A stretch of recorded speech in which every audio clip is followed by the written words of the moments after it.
चलिए तो बच्चे आगे बढ़ते हैं। हम लोग फिर कहाँ हम लोग कल पहुंच गए थे? हम लोगों ने कल पूंजी बाजार देख लिया था।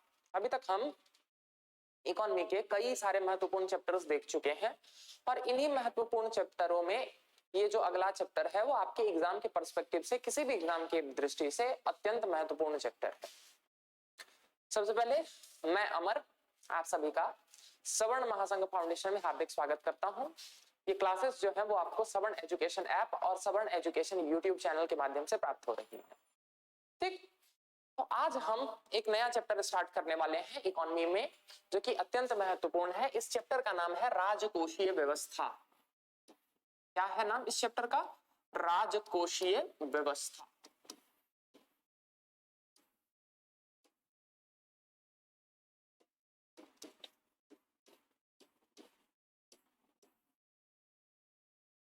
राजकोषीय व्यवस्था आज हम प्रारंभ करने जा रहे हैं।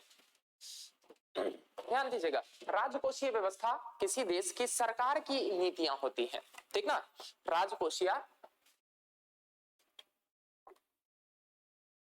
राजकोषीय व्यवस्था किसी देश के सरकार की नीतियां होती हैं, ठीक ना।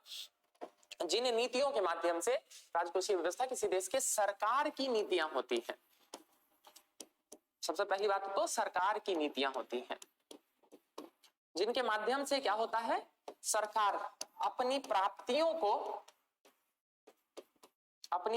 को बढ़ाना चाहती है और अपने खर्चों को मैनेज करती है। या फिर आप ऐसे लिख लीजिए कि ये किसी देश की सरकार की नीतियां होती है, किसी देश के सरकार की नीतियां होती हैं जिसके माध्यम से वो अपने खर्चों को मैनेज करती है, जिसके माध्यम से वह अपने खर्चों को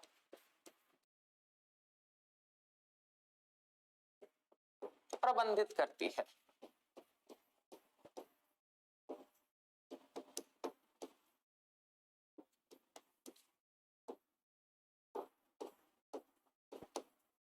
ठीक, तो ये क्या है? ये हो गई राजकोषीय नीति, राजकोषीय व्यवस्था। राजकोषीय व्यवस्था के अंतर्गत सरकार जो है वो राजकोषीय नीतियां जारी करती है और इन नीतियों के माध्यम से वो अपने खर्चों को प्रबंधित करने का प्रयत्न करती है। इसको जरा ऐसे समझिए कि मान के चलिए आप सरकार हैं, ठीक। आप क्या कर रहे हैं, आपके बहुत सारे खर्चे हैं, इंडिविजुअल लेवल पर यदि देखें तो आपके बहुत सारे खर्चे हैं ना, ठीक। आप क्या करते हैं कि देखते हैं कि मैं कहां से ज्यादा प्राप्त कर सकूं या अपने खर्चों को कम कर सकूं, ताकि क्या हो सके, जितनी प्राप्तियां हैं वो खर्चे, मेरे जो खर्चे हैं उनको उनके माध्यम से पूरा किया जा सके। इसी तरह से सरकार जो होती है वो एक देश, एक अर्थव्यवस्था में जितने भी उसके खर्चे हो रहे हैं और जितनी भी उनकी प्राप्तियां हैं, इन दोनों के बीच में सामंजस्य स्थापित करने का प्रयत्न करती है। और जिसके माध्यम से यह सामंजस्य स्थापित किया जाता है उन नीतियों को क्या कहते हैं? राजकोषीय नीतियां, ठीक ना। यानी कि आप कह सकते हैं अन्य शब्द में कि इन नीतियों के माध्यम से सरकार की आय को बढ़ाने का प्रयत्न किया जाता है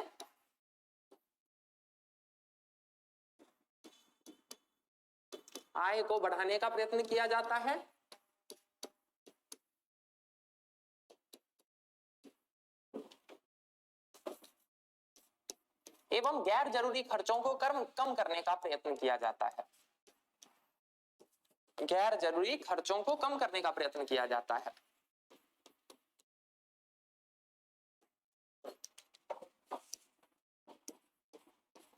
गैर जरूरी खर्चों को कम करने का प्रयत्न होता है ताकि सरकार के जो जनता के प्रति दायित्व है ना, वो अपने उन दायित्वों का ठीक से निर्वहन कर सके, या फिर संविधान प्रदत्त या कानून प्रदत्त जो भी उसके पास जिम्मेदारियां हैं वो उन जिम्मेदारियों को ठीक से निभा सके। इसके लिए क्या है, राजकोषीय नीतियों के माध्यम से सरकार अपने आय को बढ़ाने का प्रयत्न करती है और अपने गैर जरूरी खर्चों को कम करने का प्रयत्न करती है, ताकि जरूरी की चीजों के लिए क्या बचे, पैसा बचे, ठीक ना। जैसे मान के चलिए आप क्या करते हैं, आप अपनी अगर राजकोषीय नीतियां, अगर बट ऑब्वियस है हमारी तो अपनी पर्सनल पॉलिसी होगी, लेकिन यदि हम इस राजकोषीय नीति को यदि हम पर्सनल लेवल पर समझने की कोशिश करें तो हम क्या करते हैं, अपने गैर जरूरी खर्चों को कम करते हैं।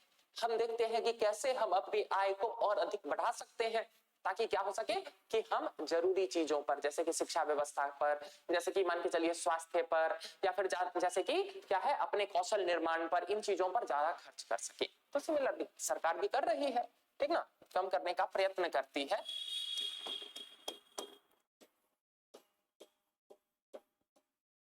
ताकि अपने दायित्वों का निर्वहन कर सके, ताकि जनता के प्रति या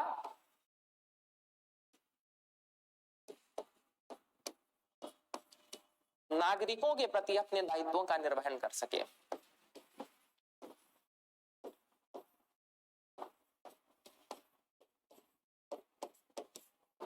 ठीक, ऐसी नीतियों को हम क्या कहते हैं? राजकोषीय नीतियां। और ये सारी नीतियां जो है वो कुछ किस व्यवस्था के अंतर्गत जारी की जाती है? उस व्यवस्था को कहते हैं हम फिस्कल सिस्टम। उस व्यवस्था को हम क्या कहते हैं? राजकोषीय। उस व्यवस्था को हम कहते हैं राजकोषीय व्यवस्था। ठीक ना? एक देश के संदर्भ में राजकोषीय नीतियां उस देश के वित्त मंत्रालय की जिम्मेदारी होती है। वित्त मंत्रालय, जैसे भारत का फाइनेंस मिनिस्ट्री, भारत की फाइनेंस मिनिस्ट्री जो है उसकी जिम्मेदारियां होती है राजकोषीय नीतियां जारी करनी।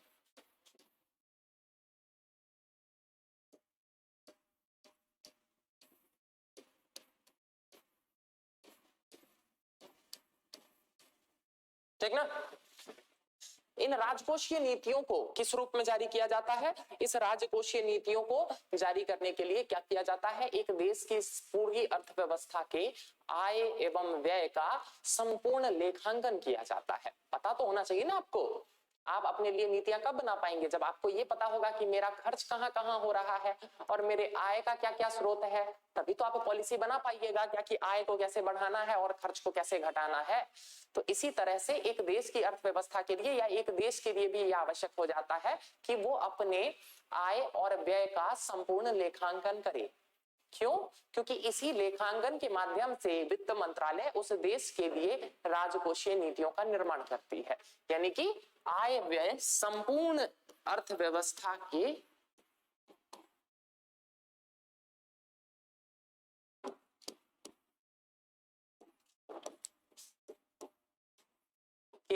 आय एवं व्यय का लेखांकन किया जाता है। आय एवं व्यय का लेखांकन किया जाता है। ठीक ना? और इसी लेखांकन के जरिए, इसी लेखांकन के माध्यम से क्या किया जाता है कि इसी लेखांकन के माध्यम से एक नीति तैयार की जाती है जिसके माध्यम से क्या हो सके कि सरकार चल सके या अर्थव्यवस्था ठीक से प्रगति के राह पर आगे बढ़ सके, अग्रसर हो सके। ठीक ना? तो इसके लिए जो नीतियां होती है, इन सभी नीतियों को किस रूप में प्रेजेंट किया जाता है? इनको प्रेजेंट किया जाता है बजट के रूप में। बजट,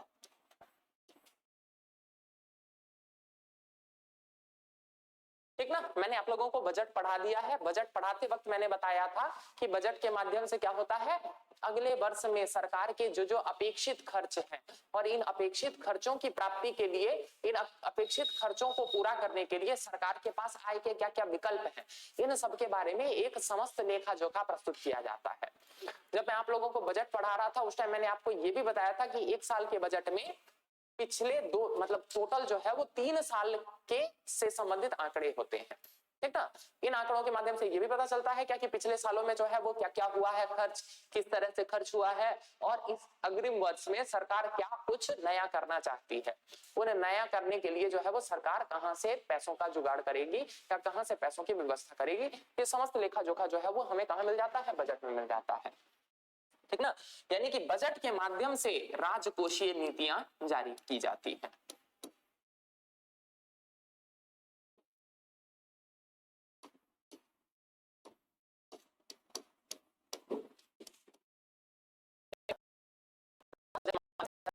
मान के चलिए कोई अर्जेंट काम लग रहा है या फिर मान के चलिए व्यवस्था में कुछ नई आवश्यकता है तो बीच में भी राजकोषीय नीतियां जारी की जा सकती है, लेकिन सामान्यतः इसे बजट के माध्यम से जारी किया जाता है।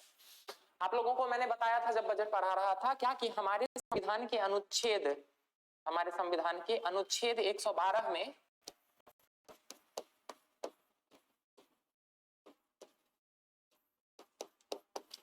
में वार्षिक वित्तीय विवरण की चर्चा मिलती है। वार्षिक वित्तीय विवरण की चर्चा मिलती है, यानी कि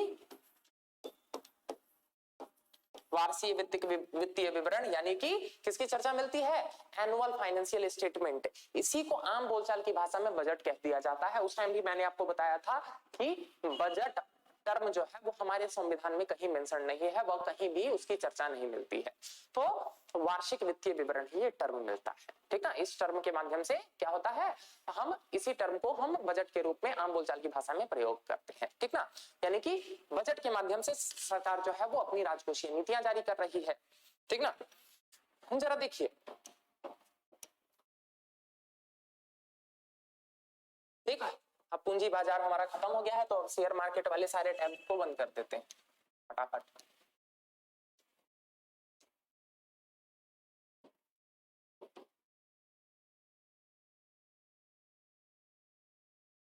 इसमें देखते हैं हम बजट इन्फोग्राफिक्स।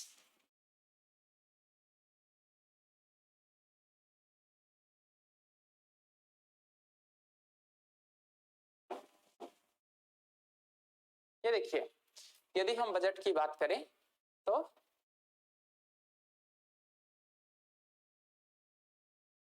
ये है, देखिए की नंबर्स। ये देखिए, ये है हमारा ऑफिशियल बजट, दिख रहा, यूनियन बजट 2022-23। उसी का ये एक क्लिप है जो मतलब पीआईबी ने ही क्रिएट किया है, मैंने थोड़ी क्रिएट किया है। ये देखिए, मैंने आपको क्या बोला कि एक साल के बजट में 3 साल से रिलेटेड डेटा होते हैं। कैसे? रुकिए, अच्छा मैं इसको हिंदी में ही करता हूँ, हिंदी में दिखाता हूँ, एक सेकेंड।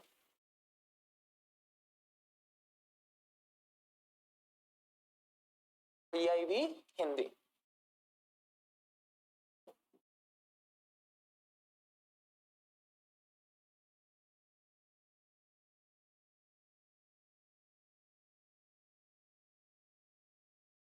है यहाँ चेंज करने का ऑप्शन ही नहीं दे रहा, ये हिंदी में भी तो मौजूद होना चाहिए।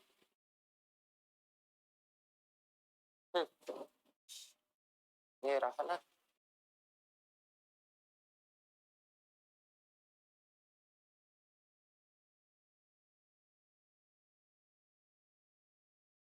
पत्र सूचना कार्यालय, वाह, पीआईबी का प्रेस इंफॉर्मेशन ब्यूरो, पीआईबी को ही हिंदी में कहते हैं पत्र सूचना कार्यालय। ये देखिए की नंबर्स, प्रमुख आंकड़े क्या क्या है, ठीक ना, उसी को हिंदी में कन्वर्ट कर दिया है। ये देखिए, ये हमारा ऑफिशियल बजट, केंद्रीय बजट 2023-24 दिख रहा है। देखिए, इस एक साल के बजट में हमें 3 साल से संबंधित क्या क्या डेटा मिलते हैं, जरा वो दिखाने का मैं आपको प्रयत्न कर रहा हूँ।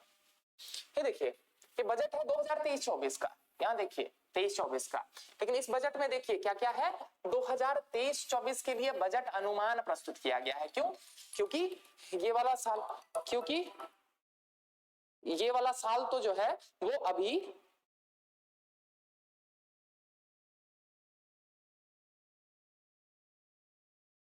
क्यों, क्योंकि ये वाला साल जो है वो तो अभी स्टार्ट ही हुआ है, ये तो अभी स्टार्ट ही होगा 2023-24, तो इससे संबंधित बजट अनुमान प्रस्तुत किया गया है, यानी कि अनुमान किया गया है, अनुमान लगाया गया है क्या कि क्या क्या खर्च होने वाला है। इसमें देखिए, राजस्व प्राप्तियां, टोटल कितनी प्राप्तियां होंगी, कुल प्राप्तियां बताई गई है, ठीक ना, कुल इतनी प्राप्तियां होंगी, कुल व्यय कितना होगा, तो कुल व्यय यहाँ बताया गया है कि कुल इतना खर्च होगा, देख रहे हैं ना, प्राप्तियों को व्यय से मैच करने की बात है, जितनी टोटल प्राप्तियां होगी उतना ही खर्च होगा, तभी तो बजट चलेगा ना। एक बात बताइए, चाहे जैसे भी आपने कर्ज ले रखा हो, उधार ले रखा हो, कैसे भी करके क्या करते हैं आप, अपने खर्चों के लिए प्राप्तियों को जो है वो बैलेंस करते हैं। तो सिमिलरली भी बजट में क्या है, देखिए जितनी प्राप्तियां उतना व्यय, ये पूरा बात किया गया है। यहां तक बात समझ में आ रहा? लेकिन मैं आपको क्या दिखाना चाह रहा था कि एक साल के बजट में देखिए क्या होता है, पिछले साल का संशोधित अनुमान भी तो दिया हुआ है, पिछले साल का संशोधित अनुमान भी यहाँ दिया हुआ है।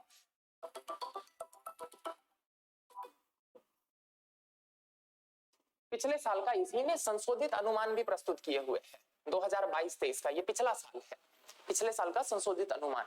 ये देखिए, यहां पर भी आपको सारे डेटा मिल रहे हैं, ठीक ना।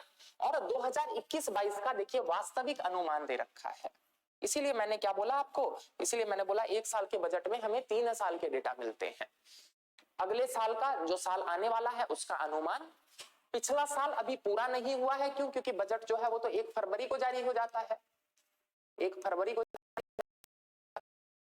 नहीं हुआ है, साल तो पूरा होगा 31 मार्च को, अभी तो 2 महीना और बचा हुआ है, तो साल जो अभी पूरा नहीं हुआ है उसका संशोधित अनुमान, यानी कि जो अंदाजा लगाया था ना जैसे पिछले साल के बजट में ये अनुमान लगाया गया होगा, बजट अनुमान, तो उसमें कुछ ना कुछ संशोधन हो गया होगा। देख रहे हैं, अनुमान तो था इतना और इतना हुआ, अनुमान था इतना टोटल प्राप्ति और इतना टोटल खर्चा, लेकिन देखिए उसे उसमें संशोधन हो गया है।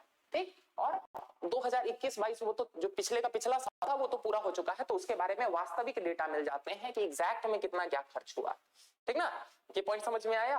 तो बजट के माध्यम से क्या होता है, एक देश में सरकार राजकोषीय नीतियों का को प्रस्तुत किया जाता है या राजकोषीय नीतियों को बताया जाता है, स्पष्ट किया जाता है। यहां तक बात समझ में आया।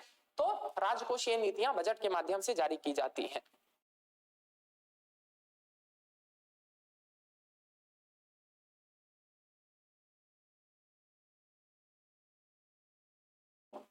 कोई गूगल मीट पे फोन कर रहा है। चलिए कोई नहीं, आगे बढ़ते हैं हम लोग। ठीक ना, देखिए उस टाइम जब मैं आप लोगों को बजट पढ़ा रहा था तो उस टाइम मैंने आपको बताया था कि बजट में कुछ चेंजेस किए गए थे 2017-18 में, जिसमें से सबसे पहला तो चेंज यही था कि बजट में क्या कर दिया गया था, रेल बजट और आम बजट का विलय कर दिया गया था। दूसरा आप लोगों को बताया था क्या कि नियोजित और गैर नियोजित खर्चों को भी मर्ज कर दिया गया था। इस तरह से कुछ चेंजेस किए गए थे। ठीक ना, अब जरा हम समझते हैं कि एक सरकार अपना बजट कैसे तैयार करती है। अभी देखा बजट तैयार करती है, या हम और आप कैसे बजट अपना तैयार करते हैं, उसके माध्यम से भी हम इस चीज को समझने की कोशिश करेंगे। तो बजट कैसे तैयार किया जाता है, देखिए बजट के दो अंग होते हैं, एक जिसको हम कहते हैं प्राप्ति, यानी कि आपके पास कहां कहां से पैसा आएगा, और दूसरा आता है आपका व्यय, जहां आप खर्च करने वाले हैं। यही होता है। आप अपना अगर बजट बनाने की कोशिश करते हैं तो आप यही सोचते हैं ना कि अच्छा महीने भर में मेरा क्या क्या खर्च होने वाला है। तो आप सोचते हैं क्या कि रूम रेंट जाएगा, या फिर मान के चलिए इलेक्ट्रिसिटी बिल जाएगा, आने जाने के लिए जो है वो पेट्रोल व्हीकल डीजल वगैरह इन सब का खर्च होगा। ठीक ना, इधर उधर जाएंगे कहीं खाने पीने तो होटल उटल का खर्च आएगा, कपड़ा उपड़ा खरीदना है। इस तरह से जो है वो आप अपने क्या बोलते हैं खर्चों का एक लेखा जोखा तैयार करते हैं ना, ये सारे खर्च है। फिर आप सोचते हैं कि अच्छा प्राप्तियां क्या क्या है, तो अगर आप जॉब कर रहे हैं तो आप सोचते हैं क्या कि चलो यहाँ से कुछ मिल जाएगा। अगर मान के चलिए आप केवल स्टूडेंट हैं तो आप सोचते हैं क्या कि पापा जी को बोलूंगा तो वो इतना मंथली भेज देंगे। ठीक ना, एक दो राउंड जो है वो घूमने चला जाऊंगा कहीं नानी वगैरह के यहाँ, तो कुछ जो है वो गुरलगाई वगैरह में मिल जाएगा। तो इस तरह से आप अपनी अलग अलग प्राप्तियों के बारे में सोच रहे होते हैं। ठीक ना, और फिर क्या करते हैं, आप व्यय को प्राप्तियों से बैलेंस करते हैं। इसी तरह से आप अपना बजट तैयार करते हैं। बात समझ में आ रहा ना, इसी तरह से आप अपना बजट तैयार करते हैं। और अगर यही बजट गड़बड़ा रहा होता है तो आप कोशिश करते हैं कि आप अपनी प्राप्तियों को बढ़ा दें, और फिर आप क्या कोशिश करते हैं कि आप अपने खर्चों को कम कर दें। यही बात समझ में आ रही है। ठीक, तो इस तरह से क्या होता है, लेन देन मतलब इस तरह से जो है वो बजट तैयार किया जाता है। अब जरा बात देखिए यहाँ सरकार की। सिमिलरली हर देश की जो सरकार है, हर अर्थव्यवस्था में जो एक सरकार जो है, मतलब कोई भी अर्थव्यवस्था को चलाने के लिए जो एक है हेड सरकार, इसकी भी कुछ प्राप्तियां होती हैं और इसके भी कुछ खर्चे होते हैं। खर्चे या फिर व्यय लिख लीजिए, खर्चे से ज्यादा अच्छा व्यय लिख लीजिए। यदि हम सरकार की प्राप्तियों को देखें तो सरकार की प्राप्तियों को फर्दर दो पार्ट में बांटा जा सकता है। प्राप्तियों के दो प्रकार हो सकते हैं। पहले प्रकार को कहते हैं हम राजस्व प्राप्तियां,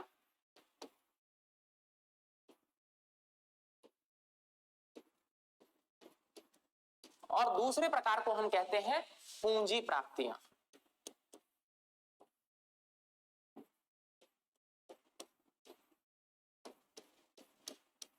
ठीक ना, ये दो प्रकार की प्राप्तियां होती हैं। पहले को हम कहते हैं राजस्व प्राप्तियां और दूसरे को कहते हैं पूंजी प्राप्तियां। जरा बात को गौर से समझिएगा, राजस्व प्राप्ति का क्या मतलब है। सरकार की हर वह प्राप्ति जिसे प्राप्त करने के बदले सरकार की संपत्ति में किसी प्रकार की कमी ना उत्पन्न हो और ना ही सरकार के ऊपर किसी भी प्रकार की देयता उत्पन्न हो, ऐसी सभी प्राप्तियों को राजस्व प्राप्ति कहा जाता है। लाइन को फिर से समझिएगा, मैं क्या बोल रहा हूं कि सरकार की वो सभी प्राप्तियां जिसके बदले न तो सरकार की संपत्ति में किसी तरह की कमी उत्पन्न हो रही है और न ही सरकार के ऊपर किसी भी प्रकार की देयता उत्पन्न हो रही है, ऐसी सभी प्राप्तियों को हम राजस्व प्राप्ति कहते हैं। ठीक, ऊपर से निकला, ये समझ में आया कुछ। देखिए मैं बताता हूं, इसको आप अपने एग्जांपल से समझिए। यानी कि आपकी हर वह प्राप्ति जिसके बदले आपकी संपत्ति में कमी नहीं आ रही है, यानी कि आपका कुछ जा नहीं रहा है, ठीक, और ना ही आपके ऊपर लाइबिलिटी क्रिएट हो रही है, ना ही आपके ऊपर देयता उत्पन्न हो रही है, तो ऐसी सभी प्राप्तियों को कहते हैं राजस्व प्राप्ति, ठीक ना। जैसे कि यदि हम राजस्व प्राप्ति की बात करें तो सरकार को कर से जो प्राप्ति हो रही है, टैक्स, कर के रूप में जो प्राप्ति हो रही है,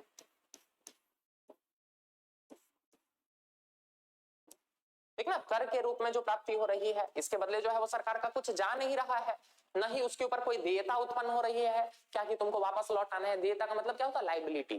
जैसे आप किसी से कर्ज लेते हैं ना, तो आपके ऊपर लाइबिलिटी क्रिएट हो जाती है, आपके ऊपर देयता उत्पन्न हो जाती है, क्या कि आपको उसे वापस करना है, वापस लौटाना है, वो भी ब्याज के साथ वापस लौटाना है, तो वो देयता। लेकिन यहाँ पर कर के रूप में जो प्राप्ति है, इसके लिए सरकार का ना तो कुछ जा रहा है और ना ही सरकार के ऊपर किसी भी प्रकार की देयता उत्पन्न हो रही है, तो ऐसी प्राप्तियों को राजस्व प्राप्ति कहते हैं। पहला तो एग्जाम्पल हो गया कर प्राप्त करना। दूसरा मान के चलिए क्या है कि सरकार द्वारा वसूला जाने वाला अलग अलग शुल्क, बहुत सारे जो है वो क्या करती है, शुल्क, ड्यूटी वगैरह भी लगाती है। सरकार द्वारा वसूला जाने वाला शुल्क, शुल्क छोटा होगा शुल्क, ठीक ना, बहुत सारी ड्यूटीज कलेक्ट करती है, बताऊंगा आप लोगों को, ठीक ना, आगे जब टैक्सेशन चैप्टर पढ़ा रहा हूँ ना तो उस टाइम बताऊंगा। बहुत सारे जो है वो ड्यूटीज भी सरकार कलेक्ट करती है। इसके अलावा मान के चलिए सरकार को फाइन के रूप में, फाइन को हिंदी में क्या बोलेंगे, शुल्क, दंड के रूप में जो भी धनराशि प्राप्त होती है, फाइन। जैसे मान के चलिए ट्रैफिक सिग्नल आपने ब्रेक किया, उसके लिए फाइन दिया, ठीक ना, आप किसी ने किसी नियम कानून को तोड़ा, ठीक, उसके बदले आपने फाइन दिया, आपने मान के चलिए टैक्स टाइम पर नहीं भरा, उसके लिए आपके ऊपर लेट फाइन लगाया गया। तो इस तरह के जो भी फाइन होते हैं ना, यानी कि मतलब आपने कुछ गलत किया है और उसके बदले आपके ऊपर जो जुर्माना लगाया गया है, जुर्माना लिख लीजिए, सही टर्म होगा जुर्माना। ये जो जुर्माना के रूप में सरकार की प्राप्ति होती है, ये ना तो सरकार के ऊपर किसी भी प्रकार की देयता को जन्म दे रही होती है, न ही सरकार की संपत्ति में किसी प्रकार की कमी को उत्पन्न कर रही होती है। बात समझ में आ रहा? तो ये भी एक तरह का क्या है, पूंजी प्राप्ति है, ये भी एक तरह की राजस्व प्राप्ति है। इतना ही नहीं, यदि हम बात करें तो आगे आप राजस्व प्राप्ति के रूप में देख सकते हैं कि सार्वजनिक कंपनियों का जो प्रॉफिट है, सरकारी कंपनियों का, सार्वजनिक से ज्यादा बढ़िया रहेगा, सरकारी कंपनियों का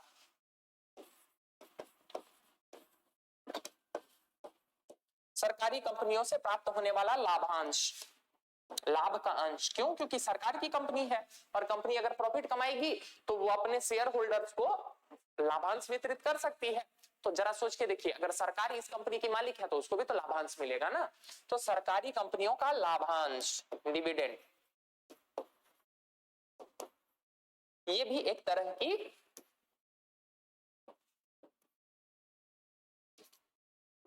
तरह की राजस्व प्राप्ति है। यहां तक बात समझ में आ रहा? ठीक। इसी तरह से मान के चलिए सरकार ने क्या किया है, किराए पट्टे पर अगर कोई चीज दी है, किराए पर दे रखा है कुछ, मान के चलिए वो जो आपको बताया था ना पीपीपी मॉडल बताया था ना, सरकार अपनी संपत्ति वगैरह किराए पर देती है, पट्टे वगैरह पर देती है। आपको मैं पढ़ा चुका हूं नेशनल मोनेटाइजेशन पाइपलाइन, राष्ट्रीय मौद्रीकरण पाइपलाइन बता चुका हूं। तो यानी कि किराए पट्टे वगैरह से जो राशि प्राप्त होती है, किराए पर कोई किराए के रूप में या पट्टे के रूप में,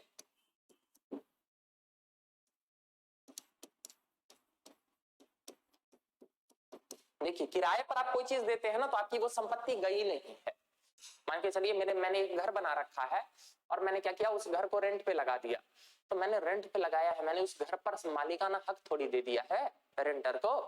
बात समझ में आया ना? तो आप अगर किराए पर रख देते हैं किसी को या पट्टे पर देते हैं तो उसको आपकी संपत्ति में कमी के रूप में नहीं गिना जाता है। हाँ, अगर मैंने वो घर बेच दिया तो मेरी संपत्ति घट गई। बात समझ में आया? तब वो संपत्ति को कमी के रूप में देखा जा सकता है। ठीक, यानी कि किराए पट्टे के रूप में जो भी आप सरकार को धनराशि प्राप्त हो रही होती है। इतना ही नहीं, मान के चलिए क्या है, सरकार ने किसी को कर्ज दे रखा है,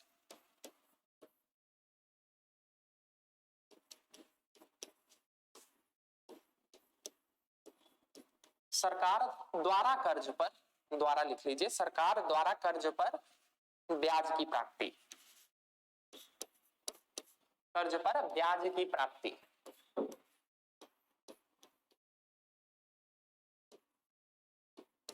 इसे भी क्या कहेंगे, इसे भी राजस्व प्राप्ति के रूप में ही हम इंगित करते हैं।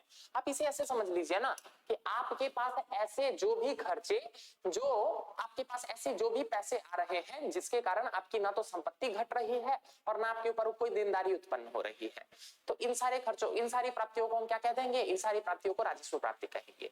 ठीक ना। जैसे मान के चलिए आपको क्या हो रहा है, कहीं से जो है वो इनकम प्राप्त हो रहा है, आपने किसी को रेंट पे दे रखा है, आपने किसी को कर्ज दे रखा है, वो ब्याज का भुगतान कर रहा है, आपको कंटिन्यूअसली सैलरी मिल रही है, तो ये सारी चीजें जो है वो क्या है, आपकी राजस्व प्राप्तियां कहलाएंगी। सिमिलर इस तरह की प्राप्तियों को सरकार की भी राजस्व प्राप्ति कहते हैं। ठीक ना। यदि दूसरे तरफ हम बढ़े, दूसरा प्रकार वो क्या था प्राप्ति का, वो था पूंजी प्राप्ति। यदि हम पूंजी प्राप्ति को समझें तो पूंजी प्राप्ति का मतलब होता है कि सरकार की वह हर वो प्राप्ति जिससे या तो सरकार के ऊपर देयता उत्पन्न हो,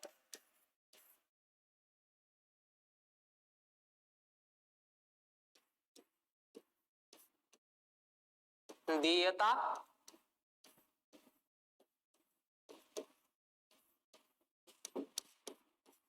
या सरकार की संपत्ति में कमी हो।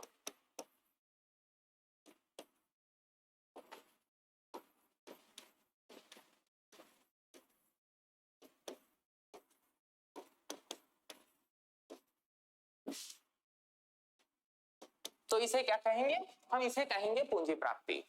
देखना, सरकार के ऊपर यदि देयता उत्पन्न हो जाए या सरकार की संपत्ति में किसी तरह की कमी उत्पन्न हो जाए तो हम इस तरह की प्राप्ति को क्या कहेंगे, इस तरह की हम प्राप्ति को कहेंगे कि ये पूंजी प्राप्ति है। इसे आप आम बोलचाल की भाषा में समझिए ना। मान के चलिए कि आपको अचानक से कोई जरूरी काम आ गया या फिर आपका व्यय जो है वो आवश्यक है, बहुत आवश्यक है। आपने क्या किया, फोन किया किसी को, बोला क्या कि भाई इतना पैसा भेज दो, बाद में हम तुमको इससे ज्यादा दे देंगे या कुछ ब्याज दे देंगे। अब एक बात बताइए, उस टाइम तो आपको प्राप्ति हो गई ना, यानी कि एक तरह से तो आपकी प्राप्ति ही हुई है। लेकिन एक बात बताइए, इसके कारण आपके ऊपर देनदारी उत्पन्न हो गई ना, आपके ऊपर देयता उत्पन्न हो गई ना। आपको मान के चलिए क्या करना था, आपको फोन खरीदना था, आईफोन खरीदना था। आपने क्या किया, बैंक से जाकर ईएमआई बनवा लिया, आपने बैंक से ईएमआई बनवा लिया। अब जरा सोच के देखिए, आपको प्राप्ति तो हो गई, आपको पैसा तो मिल गया, लेकिन अब आपको ज्यादा देना है ना, आपको ब्याज के साथ लौटाना है। यानी कि इसने क्या किया, आपके ऊपर देनदारी को उत्पन्न कर दिया, आपके ऊपर देयता को उत्पन्न कर दिया। तो ऐसी प्राप्ति को हम क्या कहेंगे, ऐसी प्राप्ति को हम कहेंगे पूंजी प्राप्ति। ठीक ना। ऐसे ही मान के चलिए मेरे को अचानक से किसी काम की आवश्यकता पड़ी, मुझे और ज्यादा पैसों की आवश्यकता है, मैंने क्या किया, अपनी जमीन बेच दी। जमीन बेच देने के कारण मुझे उस टाइम तो पैसा मिल गया ना, तो एक तरह से है तो ये प्राप्ति ही है, तो प्राप्ति ही। लेकिन क्या हो रहा है, इसके कारण मेरी संपत्ति में कमी आ रही है, इस कारण से इसको पूंजी प्राप्ति कहते हैं। दिख रहा था ना, राजस्व प्राप्ति में मैंने क्या कहा था कि ना तो मेरे ऊपर देनदारी उत्पन्न होगी, ना ही मेरी संपत्ति में किसी तरह की गिरावट आएगी। लेकिन यहाँ क्या हो रहा है, या तो मेरी संपत्ति में गिरावट आ रही है या फिर मेरे ऊपर देनदारी बढ़ रही है। तो ऐसी प्राप्तियों को हम क्या कहेंगे, पूंजी प्राप्ति। ठीक है। उदाहरण के साथ जरा बात को समझिए। मान के चलिए सरकार को पैसों की आवश्यकता थी, इसके लिए सरकार ने क्या किया कि किसी दूसरे जगह से, किसी दूसरे देश से, या मान के चलिए आम लोगों से ही, हम लोगों से ही, निवेशक से ही, आम निवेशकों से ही, या फिर मान के चलिए वर्ल्ड बैंक, आईएमएफ, डब्ल्यूटीओ तो क्या ही लोन देगा, वर्ल्ड बैंक, आईएमएफ, एआईआईबी, अरे एशियन इंफ्रास्ट्रक्चर इन्वेस्टमेंट बैंक, या एडीबी, एशियन डेवलपमेंट बैंक, इस तरह के बड़े बड़े बैंकों से क्या किया, भारत सरकार ने कर्ज ले लिया, या हम लोगों से बॉन्ड जारी करके या बिल जारी करके हम लोगों से ही कर्ज ले लिया। अब एक बात बताइए, सरकार को पैसे तो प्राप्त हो गए, लेकिन इसको ब्याज सहित लौटाना भी तो होगा, यानी कि इसने सरकार के ऊपर देनदारी को जन्म दिया। तो इस तरह की जितनी भी प्राप्तियां होती है ना, यानी कि सरकारी कर्ज के रूप में, सरकारी कर्ज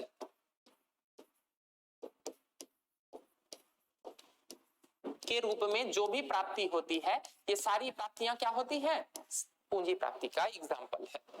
ठीक, इतना ही नहीं, मान के चलिए क्या है, विनिवेश के माध्यम से, डिसइन्वेस्टमेंट, आपको पढ़ा चुका हूं मैं, विनिवेश और निजीकरण दोनों में क्या अंतर होता है। विनिवेश क्या मतलब होता है, 100% मान के चलिए पहले सरकार के पास ही था, 100 में से 5% बेच दिया, 5% जो है वो आम लोगों के लिए आईपीओ के माध्यम से बेच दिया। ठीक ना। तो इसको हम क्या कहते हैं, विनिवेश। तो विनिवेश के माध्यम से जो प्राप्ति होती है, ये भी क्या कहलाएगी, ये भी पूंजी प्राप्ति कहलाएगी।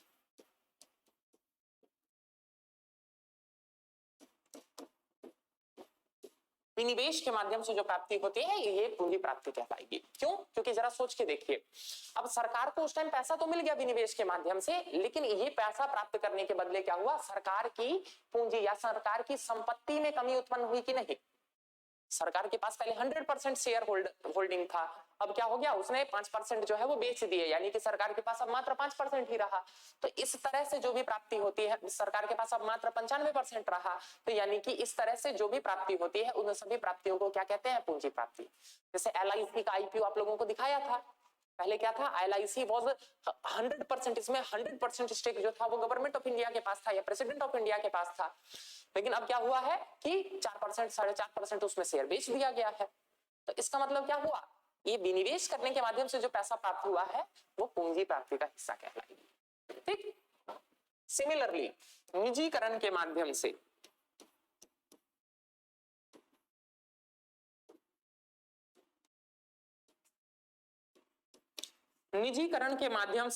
जो प्राप्ति होती है, निजीकरण का मतलब समझ रहे हैं, मैंने उस टाइम बताया था कि यदि 50% से ज्यादा शेयर होल्डिंग अगर निजी क्षेत्र के पास चला जाए, यानी आम निवेशकों के पास या किसी दूसरे प्लेयर के पास चले जाए सरकार के अतिरिक्त, तो हम उसको क्या कहते हैं, हम उसको कहते हैं निजीकरण। ठीक ना। अब जरा देखिए, एयर इंडिया पहले सरकार की कंपनी हुआ करती थी, मान के चलिए क्या किया उसने, टाटा को बेच दिया। अब टाटा को बेच देने के कारण क्या हुआ, उसे प्राप्ति तो हो गई, उस टाइम जो है वो पैसे तो मिल गए, लेकिन एक बात बताइए, बदले में संपत्ति तो चली गई ना। बात समझ में आ रहा। तो निजीकरण को भी पूंजी प्राप्ति का ही हिस्सा माना जाता है। आप ऐसा सोच लीजिए ना कि मेरे पास जमीन थी, मैंने जमीन बेच दी, अब पैसा तो मुझे मिल गया, ठीक ना। मान के चलिए मेरे पास कार थी, मैंने कार बेच दी, अब मुझे पैसा तो मिल गया, लेकिन मेरी वो संपत्ति कम हो गई ना। मेरे पास एक एक्स्ट्रा घर था, मैंने उस घर को बेच दिया, मुझे पैसा तो मिल गए, तो प्राप्ति तो हुई मुझे, लेकिन इसके कारण क्या हो गया, मेरी संपत्ति में कमी आई, इसलिए इसको क्या कहेंगे, पूंजी प्राप्ति। आगे और क्या है एग्जाम्पल और उदाहरण देखिए, जैसे मान के चलिए सरकार ने कर्ज दे रखा था किसी को, सरकार के कर्ज पर मूलधन की वापसी।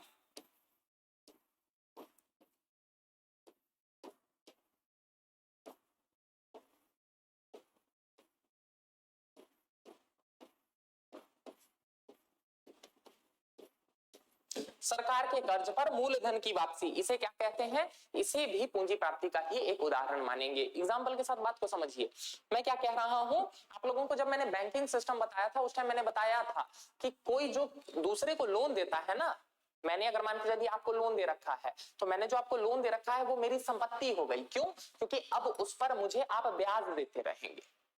तो कोई भी कर्ज जो दिया जाता है ना, वो कर्जदाता के लिए वो क्या है, वो उसकी संपत्ति है, और जिसने कर्ज लिया है वो उसके लिए क्या है, वो उसके लिए देनदारी है। जो देने वाला है वो क्या होता है, उसकी संपत्ति हो जाती है, और जो लेने वाला होता है उसके ऊपर देनदारी हो जाती है। अब जरा सोच के देखिए, सरकार ने क्या कर रखा था, किसी दूसरे देश को, श्रीलंका को हो गया या मान के चलिए बांग्लादेश को हो गया, किसी को कर्ज दे रखा था, बदले में क्या है, इससे वो क्या चार्ज कर रही थी, ब्याज प्राप्त कर रही थी, 2% 5% जितना चार्ज प्राप्त कर रही थी। अब क्या किया, बांग्लादेश में मूलधन ही लौटा दिया। अब एक बात बताइए, मूलधन लौटा देने के कारण क्या हो गया, मूलधन अब जो प्राप्ति होगी, उस टाइम तो प्राप्ति हो गई उसको, लेकिन भविष्य में जो वो संपत्ति थी कि उसमें कुछ मिल रहा था, मिलता जा रहा था इंटरेस्ट, वो मिलना बंद हो जाएगा। तो इस प्रकार की प्राप्ति को भी, मूलधन वापस हो जाना अपने आप में एक प्राप्ति है, लेकिन इस प्रकार की प्राप्ति को हम क्या कहते हैं, हम इसको कहते हैं पूंजी प्राप्ति। ये भी समझ में आया, पूंजी प्राप्ति। ठीक है, यदि हम आगे बढ़े तो आप लिख सकते हैं क्या कि वो जो भवन, भूमि, सरकारी जमीन वगैरह जो होता है ना, वो सबको नीलाम करके या वो सबको देकर, सरकारी भूमि,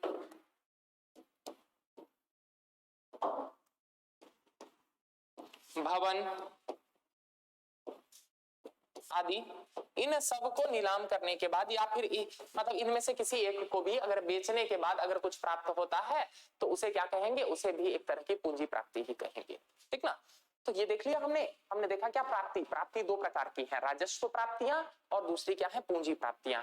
राजस्व प्राप्तियां क्या है, जिसमें ना तो कोई देनदारी मेरे ऊपर उत्पन्न हो रही है, ना मेरी संपत्ति में कोई कमी उत्पन्न हो रही है। दूसरी तरफ क्या है, पूंजी प्राप्ति। पूंजी प्राप्ति में क्या हो रहा है कि मेरे ऊपर देनदारी या तो उत्पन्न हो रही है या मेरी संपत्ति कम हो रही है, तो हम उसे पूंजी प्राप्ति कहते हैं। यहां तक समझ में आया। जिस तरह से प्राप्ति दो प्रकार के होते हैं उसी तरह से खर्च भी दो प्रकार के होते हैं। व्यय, व्ययों को भी दो कैटेगरी में बांटा जा सकता है। कौन कौन सी कैटेगरी? पहले तरह के व्यय को कहा जाता है राजस्व व्यय। वहां हमने देखा था ना राजस्व प्राप्ति, तो यहां राजस्व व्यय। और सिमिलरली दूसरे प्रकार के व्यय को कहा जाता है पूंजी व्यय। ठीक ना, राजस्व व्यय एवं पूंजी व्यय। यदि हम राजस्व व्यय को समझने की कोशिश करें तो राजस्व व्यय यानी कि राजस्व खर्चे, रेवेन्यू एक्सपेंडिचर, ये सरकार के वैसे खर्चे हैं जो उसे अपने दैनिक गतिविधियों को चलाए रखने के लिए खर्च करना आवश्यक होता है। बात समझ में आ रहा है? यानी कि इन खर्चों के माध्यम से ना तो किसी संपत्ति का निर्माण हो रहा होता है और ना ही कुछ विशेष मतलब जो है वो कुछ विशेष बढ़ोतरी हो रही होती है। मतलब ये बस सरकार को चलाए रखने के लिए या अर्थव्यवस्था को चलायमान रखने के लिए ये खर्च करना आवश्यक है। तो इस तरह के खर्चों को क्या कहा जाता है? राजस्व खर्च। जैसे कि मान के चलिए क्या है कि सरकार को यदि चलाना है तो क्या करना होगा? कर्मचारियों को वेतन देना होगा। कर्मचारियों को वेतन ये हमेशा चलते रहने वाला है। मतलब आप ऐसे समझ लीजिए ना कि राजस्व व्यय वो व्यय है जो हमेशा होते रहने वाला है। जैसे कि मेरे आपके जीवन में किस तरह के खर्च हो गए, जैसे कि भोजन में जो खर्च हो रहा है वो हमेशा निरंतर होते रहना है। ठीक ना, मान के चलिए आने जाने में जो गाड़ी वगैरह में खर्च होता है, पेट्रोल डीजल वगैरह, वो सब खर्च होते रहना है। ठीक ना, कपड़े लत्ते खरीदने में, रूम रेंट देने में, बिजली पानी, इन सब में जो खर्च हो रहा है ये सब निरंतर बने रहेंगे। तो इन तरह के खर्चों को क्या कहा जाता है? राजस्व व्यय। इस तरह के खर्चों के माध्यम से किसी संपत्ति का निर्माण नहीं हो रहा है। ठीक ना, तो सरकार के भी ऐसे खर्चे जिससे न तो किसी संपत्ति का निर्माण होता है, ठीक ना, किसी संपत्ति का निर्माण नहीं होता है, उन्हें राजस्व खर्च कहते हैं। उदाहरण के लिए पहला उदाहरण दिया आपको क्या कि कर्मचारियों को दिया जाने वाला वेतन। ठीक, दूसरा खर्च क्या है? दूसरा खर्च है, दूसरे खर्च के रूप में आप लिख सकते हैं कि कल्याणकारी योजनाओं पर जो सरकार का खर्च होता है।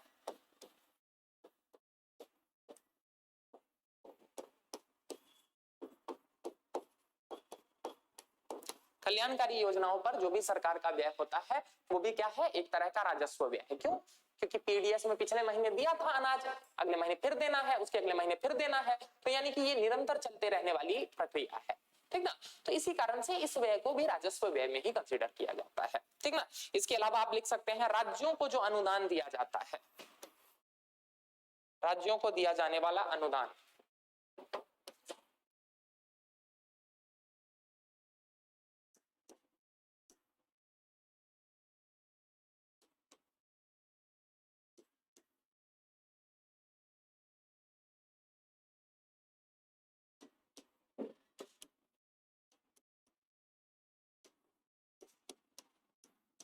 सरकार ने राज्यों को अनुदान दिया। आपको बताऊंगा इसी चैप्टर में, मैं आगे पढ़ाऊंगा जब 15th फाइनेंस कमीशन पढ़ा रहा हूँ तो मैं आपको बताऊंगा क्या कि केंद्र सरकार जो है वो राज्यों को अनुदान के रूप में कुछ धनराशि देती है। क्यों? क्योंकि एक बात बताइए, देश जो है वो तो राज्यों के मेल से ही बना हुआ है ना, तो राज्यों को भी खर्चे वगैरह के लिए चाहिए, तो जो टैक्स कलेक्शन वगैरह होता है उसमें से एक बड़ा हिस्सा जो है वो राज्यों को अनुदान के रूप में दिया जाता है, ग्रांट के रूप में दिया जाता है। तो राज्यों को ये जो दिया गया अनुदान है ना, इसे भी राजस्व खर्च का ही हिस्सा मान लिया जाता है, इसे भी राजस्व खर्च में ही कंसिडर किया जाता है। ये बात भी समझ में आई? आगे देखिए किस तरह के खर्च भारत सरकार ने या हमारी सरकार ने अगर कोई कर्ज ले रखा है तो सरकारी कर्ज के ब्याज के भुगतान में जो खर्च हो रहा है,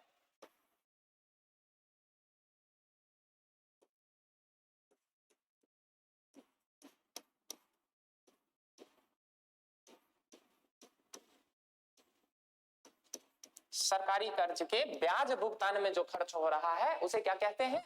उसे भी हम राजस्व व्यय ही कहेंगे।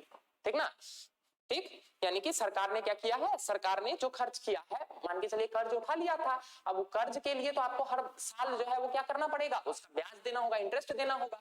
तो वो जो इंटरेस्ट पेमेंट जो हो रहा है वो क्या है? वो है राजस्व व्यय।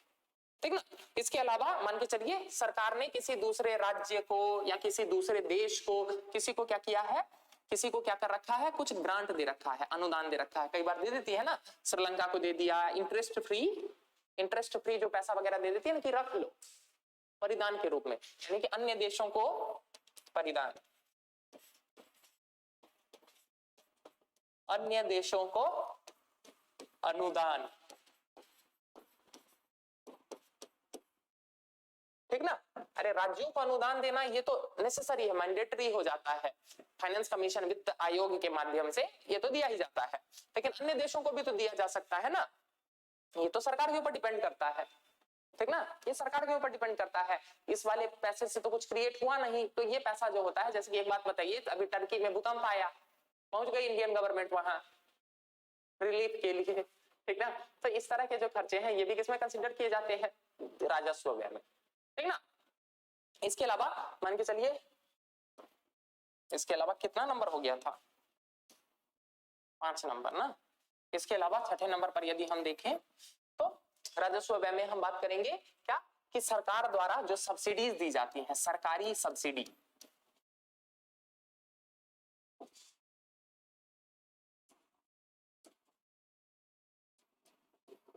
सरकारी सब्सिडी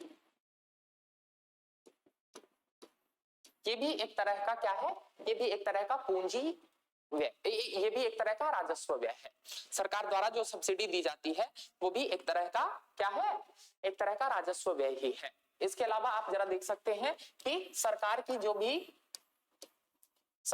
भी संपत्ति वगैरह है ना, सरकारी संपत्ति के रख रखाव में जो खर्च होता है, सरकारी संपत्ति का क्या मतलब हो गया, जो सरकारी कंपनियां है, सरकार के पास जो जमीन वगैरह है, सरकार के पास जो भी प्रॉपर्टी है, उसको रख रखाव में, मेंटेनेंस में भी तो खर्च होता है ना, आपका भी खर्च होता है। मान के चलिए आपने घर में झाड़ू लगाने वाले किसी को रख रखा है, या मान के चलिए आप मेंटेन वगैरह करने में खर्च तो करते हैं ना, तो उस तरह के खर्चों को भी क्या कहा जाता है, राजस्व व्यय, सरकारी संपत्ति के रख रखाव में जो खर्च होता है।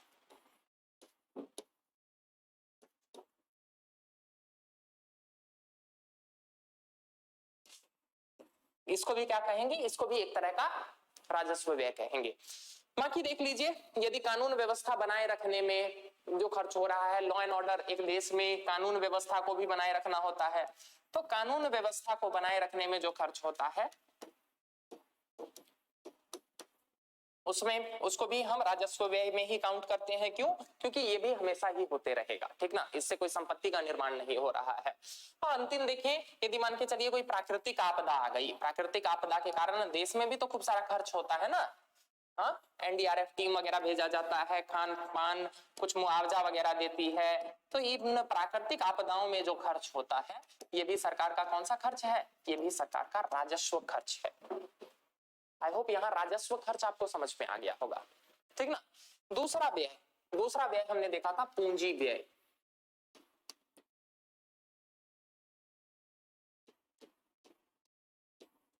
पूंजी व्यय का क्या मतलब है? पूंजी व्यय का मतलब है कि सरकार के वो खर्चे जिससे संपत्ति का निर्माण हो, सरकार के वो खर्चे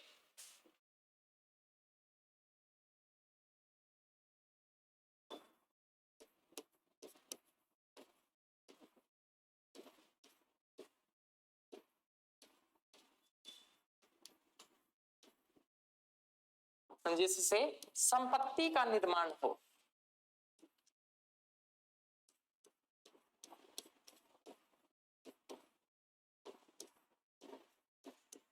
उसे हम क्या कहेंगे, उसे हम कहेंगे पूंजी व्यय। सरकार के जो भी खर्चे जिससे किसी भी प्रकार की संपत्ति का निर्माण हो उसे क्या कहा जाता है, उसे पूंजी व्यय कहा जाता है। जैसे कि अगर एग्जाम्पल के रूप में ही यदि हम देखें, तो मान के चलिए क्या है कि सरकार के पास सरप्लस पैसा आया और उस पैसे से क्या किया है सरकार ने, कि किसी को कर्ज दे दिया, एक बात बताइए, ये तो संपत्ति बन गई ना, क्योंकि वो जो है वो हमेशा क्या करता रहेगा, आपको इंटरेस्ट देता रहेगा। तो सरकारी ऋण, सरकार द्वारा दिया जाने वाला ऋण,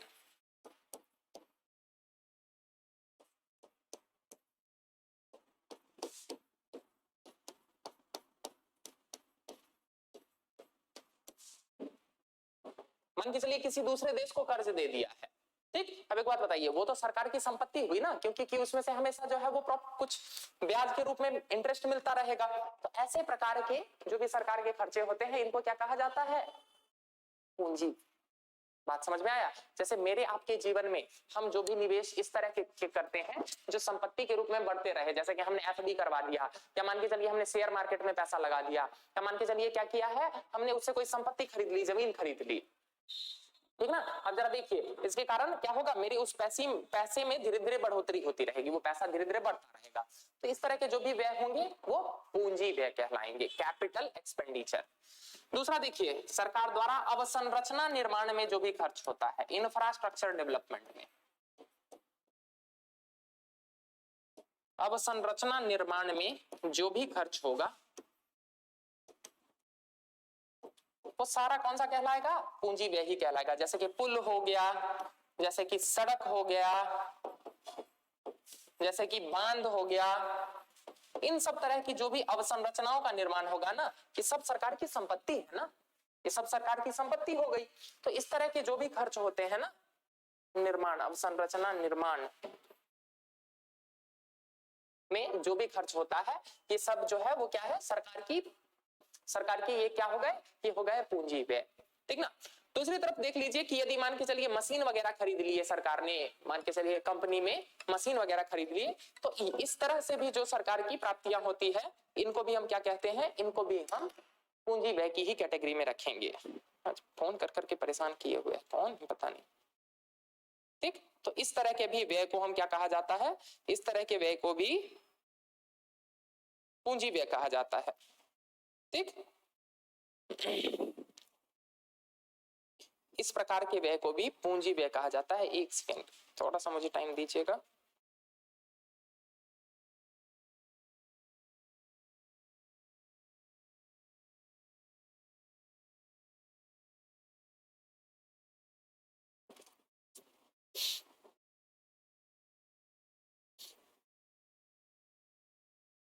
ठीक, तो इस तरह के व्यय को भी पूंजी व्यय कहा जाता है।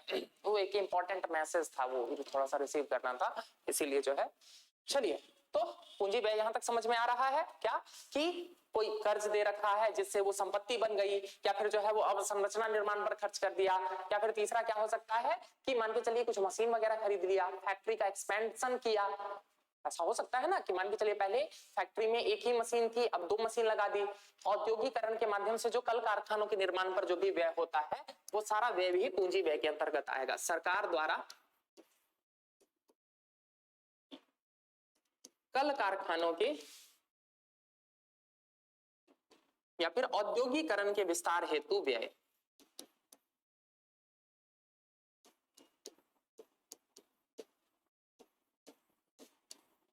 सरकार द्वारा औद्योगिकरण के विस्तार हेतु जो व्यय होता है,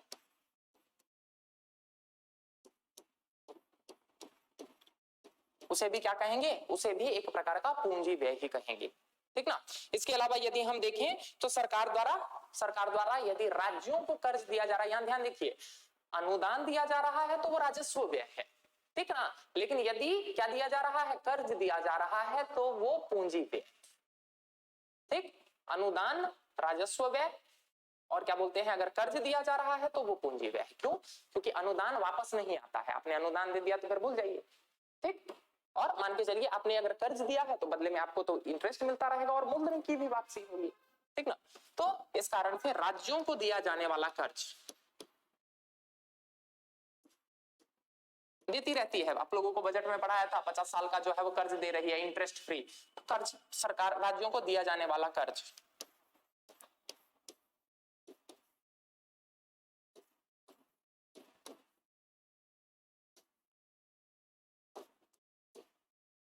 ये भी एक तरह की क्या है, ये भी एक तरह का पूंजी व्यय है।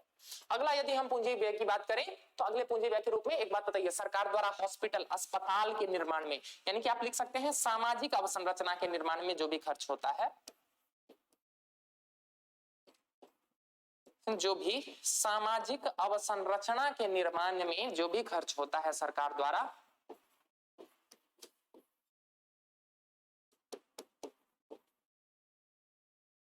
उसे भी हम किसमें कैटेगराइज करते हैं, उसे भी हम खर्च, उसे भी हम पूंजी व्यय में खर्च मतलब काउंट करते हैं। जैसे कि विद्यालय के निर्माण में जो खर्च हुआ, जैसे कि अस्पताल के निर्माण में जो खर्च हुआ,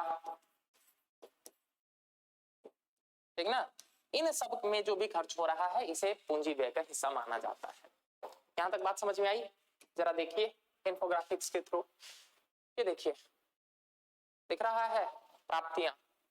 प्राप्तियों को दो प्रकार में बांट रखा है ना, ये देखिए पहले को क्या कहा है, राजस्व प्राप्तियां, और दूसरा क्या है, पूंजी प्राप्तियां।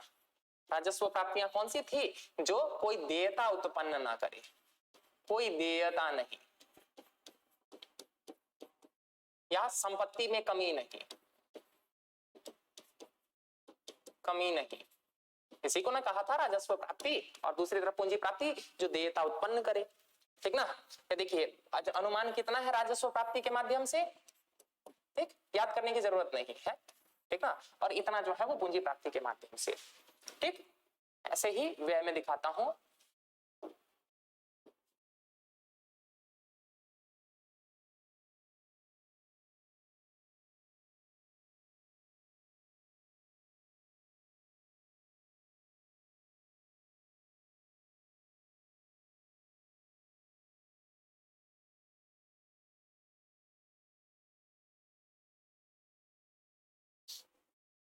ये देखिए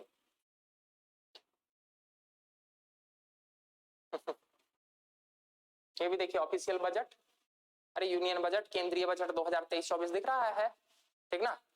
इसमें देखिए क्या क्या दिख रहा है आपको, प्राप्तियां। ये देखिए दो तरह की प्राप्तियां दिख रही हैं। पहली प्राप्ति को हम क्या कह रहे हैं, राजस्व प्राप्ति, और दूसरी प्राप्ति को हम क्या कह रहे हैं, पूंजी प्राप्ति। दो तरह की प्राप्तियां दिख रही है, ठीक ना। ये देखिए अलग अलग साल का दे रखा है, ये वाला जो है वो 2021-22 का है, ये 2022-23 का बजट में जो अनुमान प्रस्तुत किया गया था वो वाला है। ये संशोधित अनुमान की 10 महीना बीत जाने के बाद क्या दिख रहा है, और ये जो है अगले साल यानी कि जो जिस साल में अब हम इंटर कर गए हैं उस साल का अनुमान है, ठीक ना। दिख रहा, प्राप्तियां दो प्रकार की, राजस्व प्राप्ति, पूंजी प्राप्ति। पूंजी प्राप्ति किसको कहते हैं, कि जिस प्राप्ति के बदले या तो आपकी संपत्ति घट गई या फिर आपके ऊपर देनदारी आ गई।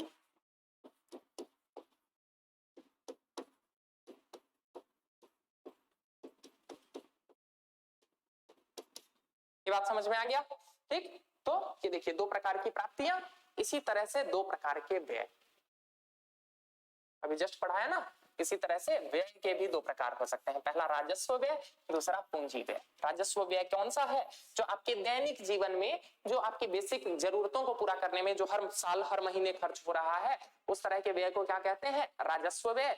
और दूसरी तरफ उस तरह के व्यय जिसके बदले जो है वो क्या हो रहा है, जिसके बदले किसी संपत्ति का निर्माण हो रहा है, कुछ नया क्रिएट हो रहा है, उसे पूंजी व्यय कहते हैं। दिख रहा है ये वही, ये होगा मतलब पिछले साल का, ये पिछले साल का बजट अनुमान, ये संशोधित अनुमान, और ये इस साल का बजट अनुमान, ठीक ना। और ये देखिए ऐसे ही, ठीक ना। तो ये है राजस्व प्राप्तियां, पूंजी प्राप्तियां, राजस्व व्यय, पूंजी व्यय। यहां तक बात समझ में आई, यहां तक क्लियर है ना, ठीक। बहुत ध्यान से देख लीजिएगा, क्वेश्चन जो है वो इसी थीम पर बेस्ड करके पूछा जा सकता है क्या, कि ये किस में आएगा, वो किस कैटेगरी में आएगा। तो आपको पता होना चाहिए कि राजस्व व्यय में आएगा, पूंजी व्यय में आएगा। याद रखने के लिए एक शॉर्टकट आप लोगों को ट्रिक दे रहा हूं, ठीक ना, मतलब बस समझने के लिए है, ये कोई डायरेक्ट अप्लाई नहीं होता है, बस आपको ताकि याद रह सके। आप बस ये समझ लीजिए कि राजस्व प्राप्ति जो होता है वो अच्छा होता है, और पूंजी प्राप्ति जो होता है वो खराब होता है। मतलब जिस तरह की प्राप्ति के बदले ना तो मेरे ऊपर देनदारी आ रही है ना संपत्ति घट रही है तो अच्छा है, ठीक। और जिस तरह की प्राप्ति के बदले मेरी संपत्ति कम हो रही है या मेरे ऊपर देनदारी आ रही है वो बुरा है। तो ऐसे याद रखिएगा, राजस्व प्राप्ति गुड, राजस्व प्राप्ति बैड, ठीक। लेकिन जब हम नीचे जाएंगे तो इसका उल्टा हो जाएगा, राजस्व व्यय बैड एंड पूंजी व्यय जो है वो गुड, ठीक ना। पूंजी व्यय जो है वो गुड, ठीक। क्यों, क्योंकि एक बात बताइए, इस तरह के जो खर्च हैं ये हमेशा बने रहने वाले हैं, इसके कारण किसी संपत्ति वगैरह का निर्माण नहीं हो रहा है, ये पिछले साल भी थे, अगले साल भी थे, तो हमेशा बने रहने वाले हैं, तो इसीलिए बैड। मतलब यहाँ पर बैड का ये मतलब नहीं है क्या कि राजस्व खर्च नहीं करना चाहिए, तो राजस्व एक बात बताइए, जीवन जीने के लिए तो जरूरी है ना, तो खर्च तो होगा ही। लेकिन मैं क्या कह रहा हूं कि यदि हम वैसे यदि समझने की कोशिश करें तो इसका प्रभाव जो होता है वो नकारात्मक, मतलब संपत्ति वगैरह का निर्माण नहीं हो रहा है, मतलब इसीलिए मैंने नेगेटिव। जबकि पूंजी व्यय जितना ज्यादा हो रहा है यानी कि उस देश में अर्थव्यवस्था में उतना ज्यादा विस्तार हो रहा है। तो याद करने का तरीका बस बता रहा हूं कि राजस्व व्यय बैड, पूंजी व्यय गुड।